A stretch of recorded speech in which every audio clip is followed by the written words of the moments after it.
ہر پل Jio drama موہڑا بن چکا ہے بہت ہی زیادہ انٹرسٹنگ۔ اس میں ہمیں دکھایا جائے گا کہ نمرا جو ہوتی ہے وہ دائم سے ملنے کے لیے راضی ہو جاتی ہے اور وہ دائم سے ملنے کے لیے جاتی ہے۔ اس پر دائم جو ہوتا ہے اس کو سب کچھ بتا دیتا ہے کہ جو کچھ اس کی والدہ نے کہا۔ اس پر یہ سب کچھ سننے کے بعد تو نمرا کو یقین ہو جاتا ہے کہ میری والدہ ہی جان بوجھ کے کر رہی تھی کہ میری شادی دائم سے نہ ہو۔ دوسری طرف نمرا دائم سے ملنے کے بعد جیسے ہی گھر جاتی ہے تو گھر جاتے ہی وہ دیکھتی ہے کہ وہی رشتے والے دوبارہ آ کر بیٹھے ہوتے ہیں اور رشتے کے لیے ریڈی بھی ہوتے ہیں اور وہ کہتے ہیں کہ اگر آپ لوگوں کی شرطیں منظور ہیں تو ہم لوگ شادی کرنے کے لیے ریڈی ہیں۔ اس پر علیزہ جو ہوتی ہے نمرا جو ہوتی ہے وہ تب تو کچھ نہیں بولتے، لیکن بعد میں وہ کہتی ہے کہ ماما میں صرف اور صرف دائم سے شادی کروں گی، دائم کے علاوہ میں کسی سے بھی شادی نہیں کروں گی۔ اس پر اس کی والدہ جو ہوتی ہے وہ کہتی ہے کہ اس نے جو کچھ کیا اس کے باوجود بھی تم اس سے شادی کرنا چاہتے ہو، یہ تو ہرگز نہیں میں ہونے دوں گی۔ اس پر جو ہوتی ہے نمرا وہ علیزہ کو بتاتی ہے، علیزہ جو ہوتی ہے وہ کہتی ہے کہ اب تمہیں خود ہی کچھ نہ کچھ کرنا پڑے گا، کیونکہ اب مجھے نہیں لگتا کہ تمہاری والدہ جو ہے وہ تمہارے ساتھ ہیں اور انہوں نے ہی سب کچھ کھیل کھلایا تاکہ تمہاری شادی جو ہے وہ دائم کے ساتھ نہ ہو سکے۔ دوسری طرف عریشہ جو ہوتی ہے وہ علیزہ کے پاس آتی ہے اور وہ کہتی ہے کہ مجھے پتہ چلا تمہارا مس کیریج ہو گیا تھا، کافی تکلیف ہوئی ہوگی نا۔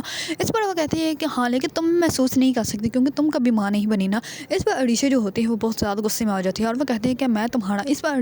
علیزہ جو ہوتی ہے وہ اس کی فنگر پکڑ لیتی ہے اور وہ کہتی ہے کہ مجھے دھمکی دینے کے بارے میں سوچنا بھی مت کیونکہ مجھے کوئی اثر ہی نہیں ہوتا۔ اس پر جو ہوتی ہے عریشہ وہ وہاں سے بہت زیادہ غصے میں چلی جاتی ہے اور علیزہ جو ہوتی ہے وہ مسکرانے لگ پڑتی ہے کیونکہ اس کو اب فرق ہی نہیں پڑتا اور اس نے ڈھال لیا ہے کہ وہ ان لوگوں کو جو ہے وہ تباہ و برباد کر کے چھوڑے گی۔ دوسری طرف حمزہ سے جو ہے وہ ڈیل والے لوگ جو ہوتے ہیں وہ کہتے ہیں کہ اسائنمنٹ جلد سے جلد ہمیں جو ہے وہ دیا جائے۔ اس پر حمزہ جو ہوتا ہے وہ کہتا ہے کہ اب میں کیسے کروں، نہ ہی تو میرے پاس پیسے ارینج ہو رہے ہیں اور نہ ہی اتنا سارا سامان سڑنے کے بعد میں کیسے ان لوگوں کو ان کی ڈیل جو ہے وہ ٹائم پہ دے سکتا ہوں۔ اس پر اس کے والد جو ہوتے ہیں وہ سکندر کو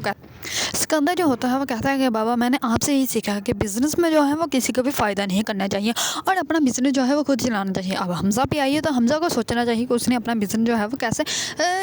صحیح کرنا ہے، میں اس کی کوئی ہیلپ نہیں کر سکتا۔ اس پر اس کے والد جو ہوتے ہیں وہ بہت زیادہ حیران و پریشان ہو جاتے ہیں کیونکہ وہ اپنے بڑے بیٹے کو جو ہے وہ ایسے ٹینشن میں نہیں دے سکتے۔ اس پر حمزہ جو ہوتا ہے وہ لون لینے کے بارے میں سوچ رہا ہوتا ہے اور وہ جگہ ٹرائی بھی کرتا ہے کہ اسے لون چاہیے لیکن اسے لون نہیں مل رہا ہوتا ہے۔ اس پر حمزہ جو ہوتا ہے وہ بہت زیادہ حیران و پریشان ہو جاتا ہے اور علیزہ جو ہوتی ہے وہ بھی حمزہ کے لیے بہت زیادہ پریشان ہوتی ہے، ان کو سمجھ نہیں آ رہا ہوتا کہ کس طرح وہ ٹائم پہ جو ہے وہ سب کی ڈیل جو ہے وہ کمپلیٹ کی جائے، کیونکہ سب جو ہے انویسٹر جو ہوتے ہیں وہ سب جان بوجھ کے ان کو کرنا اسٹارٹ کر دیتے ہیں اور وہ کہتے ہیں کہ آپ جو ہے ہماری